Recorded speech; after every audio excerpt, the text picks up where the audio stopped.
महाराष्ट्राच्या राजकारणात मित्रांनो नवीन राजकीय खळबळ।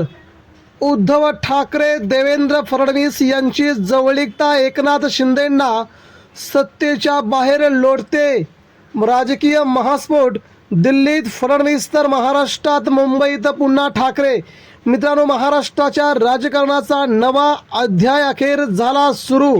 2 दिवसापूर्वीच उद्धव ठाकरेंनी देवेंद्र फडणवीस यांना दिल्लीत पंतप्रधान पदासाठी माझा जाहीर पाठिंबा आहे असं मोठं वक्तव्य केलं होतं। मात्र कोणत्याही गद्दाराला आमचा कुठेही पाठिंबा नसणार या वक्तव्याने मात्र देशाच्या राजकारणातील बड्या नेत्यांची खूप मोठी आश्चर्यचकित करणारी वक्तव्ये पुढे आली होती।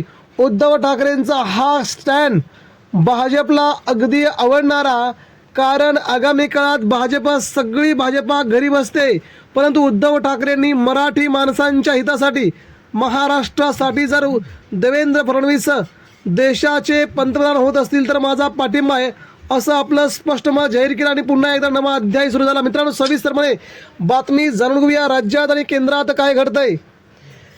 भारतीय राजकारणाच्या पटलावरती आज एक असा पुन्हा भूकंप झालाय ज्याची चर्चा पुढच्या अनेक दशकांपर्यंत होईल। राजकीय विश्लेषक ज्याची स्वप्नातही कल्पना करू शकत नव्हते ते वास्तव आज सर्वांसमोर उभं राहणार आहे। महाराष्ट्राच्या राजकारणात झालेल्या एका अनाकलनीय धडाकेबाज हालचालीने देशाचं राजकीय समीकरण पूर्णपणे बदलून टाकलेलं आहे। उद्धव ठाकरेंनी एका दणक्यात या संपूर्ण महाराष्ट्राच्या राजकारणाची रूपरेषा बदलून टाकल्याचं चित्र महाराष्ट्रात मित्रांनो समजतंय। एका दगडात उद्धव ठाकरेंनी 10 ते 12 पक्षी गारद केलेत जे उद्धव ठाकरेंवरती वारंवार भुंकायचे। सगळ्यांनाच ठाकरेंनी एका दणक्यात बाजूला सारलंय। दिल्लीच्या तख्तावरती फडणवीस नेमकं काय घडतंय? सूत्रांच्या माहितीनुसार भाजपच्या सर्वोच्च नेतृत्वाने एक धाडसी निर्णय घेण्याचा निर्णय घेतलाय। देवेंद्र फडणवीस यांना भाजपच्या काही नेत्यांचा विरोध होता, मात्र संघाचा पाठिंबा आणि इतर भारतीय जनता पार्टीच्या नेत्यांशी असलेलं सौख्य फडणवीस यांना देशाच्या पुढील वाटचालीसाठी आणि अंतर्गत सुरक्षेसाठी देवेंद्र फडणवीस यांना दिल्लीत मोठे पंतप्रधान पदाचा उमेदवार म्हणून अधिकृत घोषणा देण्याची तयारी सुरू झाली आहे। नागपूरच्या संघ मुख्यालयातून मिळालेल्या संकेतानंतर फडणवीस यांनी आपली दिल्ली वारी सुरू केल्याचं सध्या समजतं। एक सक्षम आणि एक अनुभवी प्रशासकाची गरज ओळखून पक्षाने हा मास्टर स्ट्रोक खेळल्याचं बोललं जात आहे। एका झटक्यात अमित शहा यांची विकेट देवेंद्र फडणवीस यांच्याकडून पडल्याचं देखील सध्या समोर येत आहे। उद्धव ठाकरे 2 दिवसांपासून हेच सांगत होते की एकनाथ शिंदेंना सत्तेच्या बाहेर काढा, आम्ही फडणवीस यांच्यासोबत यायला तयार आहे। मातोश्रीवरती पुन्हा भगवा सूर्योदयाची पहाट। दुसरीकडे महाराष्ट्राच्या राजकीय वातावरणामध्ये पूर्णपणे राजकारण ढवळून निघालंय। ज्यांना राजकारणातून संपवण्याचा प्रयत्न झाला तेच उद्धव ठाकरे पुन्हा एकदा सिंहासनावरती आरूढ होण्याच्या उंबरठ्यावरती आहेत।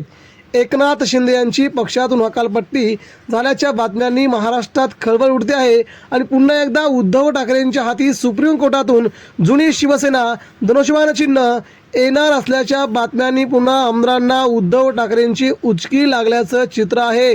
म्हणजेच मातोश्रीवरती परतण्याचे आवाहन करण्यात आले असून धक्क्याची बाब म्हणजे बहुतांश आमदारांनी हे मान्य देखील केल्याचं समजतंय। कधी काही शांत बसलेले उद्धव ठाकरे यांनी पडद्यामागून हालचाली करत मास्टर प्लॅन आखलाय। वेळ प्रत्येकाची येते हे त्यांनी आज पुन्हा एकदा सिद्ध करून दाखवले। शिंदेंच्या आमदारांच्या घरवापसीनंतर महाविकास आघाडीचं समीकरण पुन्हा एकदा जुळणार नाही। हे परिवर्तन केवळ आकड्यांचं नसून भाजपसोबत ठाकरे जातील अशी शक्यता सध्या दिसते आहे। शिंदे पर्वाचा राजकीय प्रश्नचिन्ह निर्माण झाला असून पक्षात मोठी बंडखोरी होऊ शकते। अनेक आमदारांना आता कळून चुकलं आहे की एकनाथ शिंदेंपेक्षा उद्धव ठाकरे लाखो पटीनं वरचढ आहेत।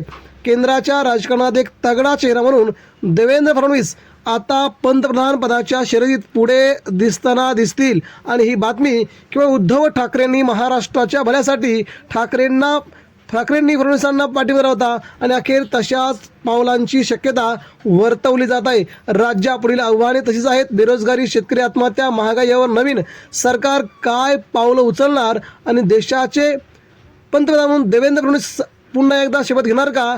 ठाकरे मुंबईतून कारभार कसा संभळणार हे आगामी काळात समजेलच. मात्र सध्या तरी दिवस प्रत्येकाशी बदलतात, फक्त संयम राखायला हवा. हे वाक्य आज उद्धव ठाकरे यांच्या बाबतीत तंतोतंत खरे ठरत आहे. आगामी काळात भारतीय जनता पार्टीमध्ये पुढील 6 महिन्यात खूप मोठ्या राजकीय हालचाली घडतील ही शक्यता वर्तवली जात आहे.